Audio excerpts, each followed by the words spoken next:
Okay, triangle congruence. Pink is sides, blue is angles. Okay, so if we're looking at our first one, SSS, that means side, side, side. So this one's pretty self-explanatory. Okay, we have 1, 2, 3 congruent sides. 3 congruent sides.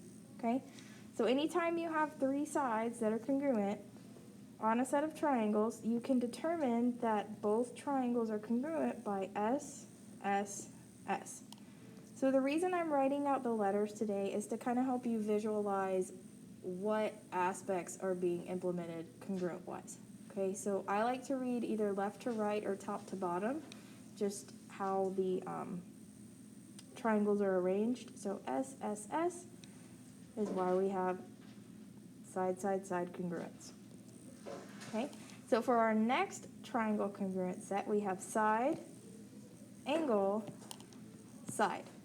All right, so this is where you have 2 sides and an included angle. Okay, so we have a side, angle, side, which is why it's called SAS. In order, they're written like that. Okay, so it's just another visual to help you guys. For AAS, so angle, angle, side, and angle, side, angle, these two are the most commonly mixed up ones. And it's, like I said, it's not just you guys. These just can get a little funny. But I think labeling out our congruencies will help. So we have angle, angle, side. So AAS is 2 angles and a non-included side. Okay, and if we were to write it out in order, that's not right. Angle, angle, side. Okay, so you see how that side kind of sits off by itself? AAS. This is the easiest way to visualize it. Okay. The last congruency right here is ASA. ASA. Okay, so 2 angles and an included side. Okay, because again, we have an angle, a side that our angles sit on, and then another angle. So in order, congruent angle, congruent side, congruent angle. So anytime you have 2 triangles that have these same congruencies, you can determine both triangles would in fact be congruent. The last little special case we have is hypotenuse leg. Okay, so this is important to know that hypotenuse leg can only be for right triangles. Okay, so remember, right triangle is determined by the 90-degree angle in the corner. So hypotenuse leg is only going to happen with a right triangle. How I know it's hypotenuse leg, so if I had 2 triangles, they're both right. Hypotenuse leg is going to have a congruent hypotenuse. Remember, that's the side opposite your 90-degree angle. And then it also has a congruent leg. Okay, so the legs are determined by what is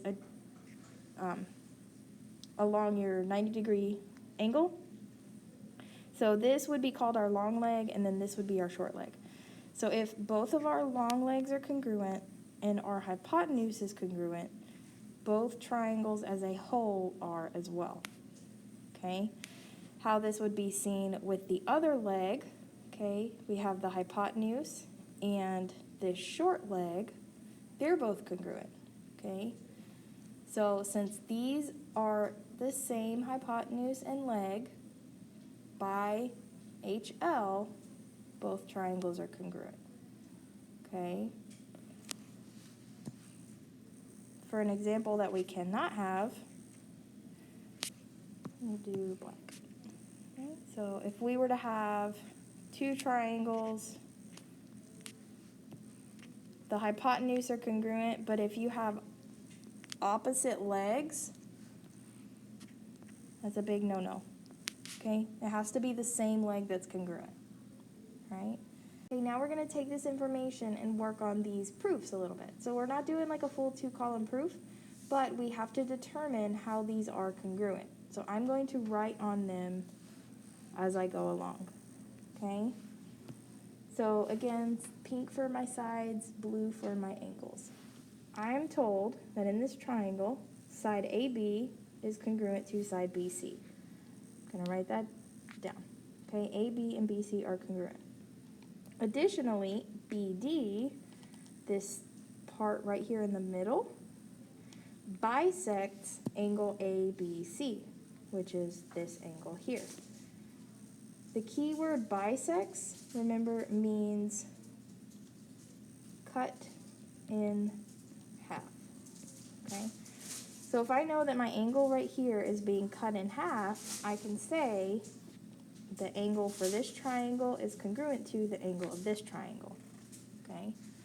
So now, how are we going to prove ABC, the whole triangle, is congruent?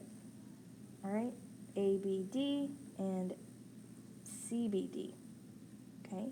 Well, I have a side, I have an angle in both, but then I also have BD down the middle, all right? BD is going to be a shared side, okay? So if I was to take apart these two triangles, just put a little space in between them and keep my markings the same.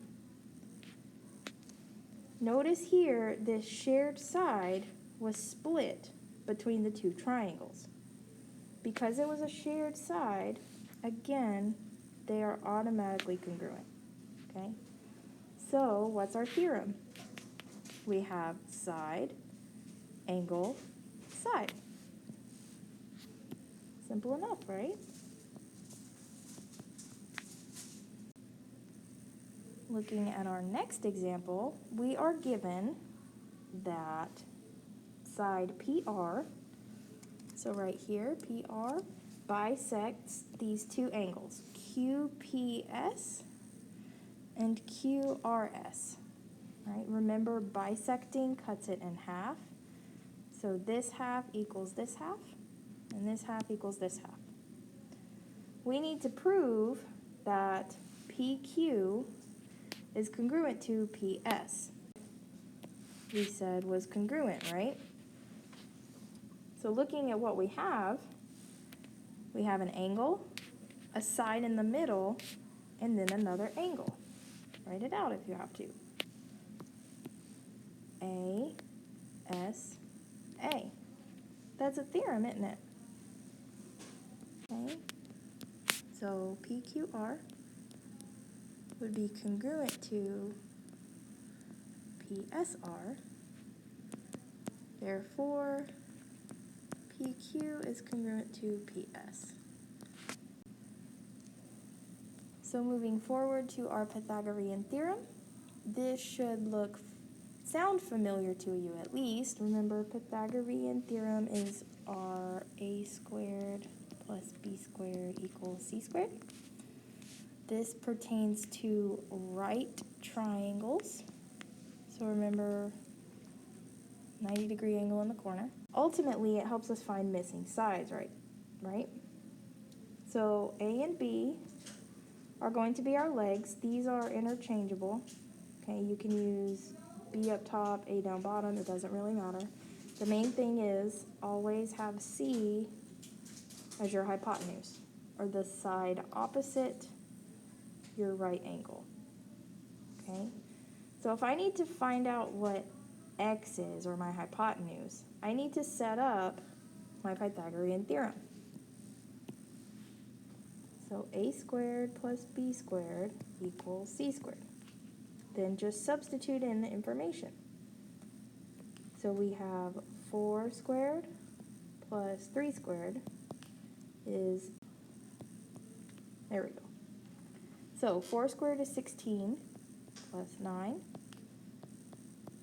Okay. We are solving for x, so we need to get this by itself.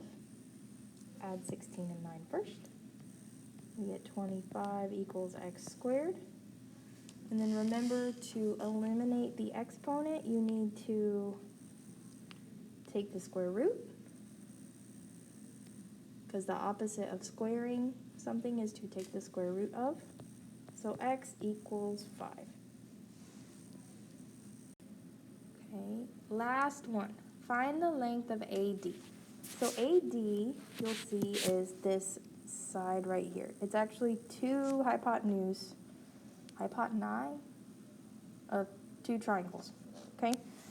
If we were told that, this is congruent to this, and our hypotenuse is congruent to our hypotenuse, all right?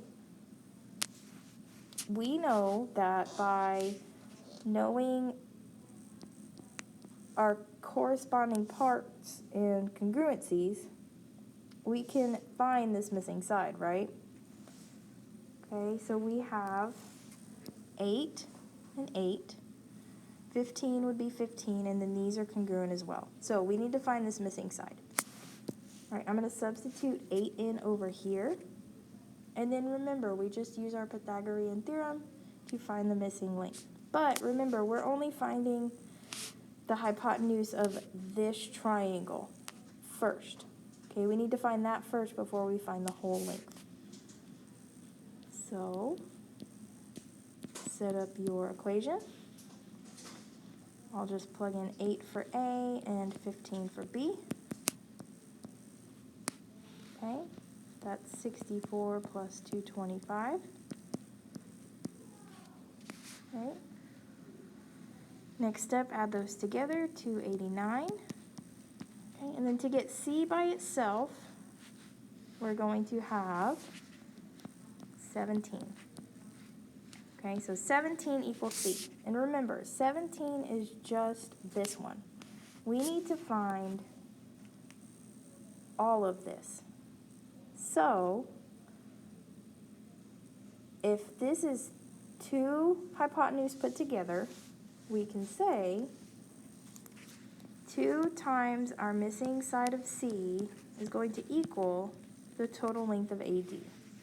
Okay? So 2 times 17 equals AD, which makes this full length of AD a total of 34.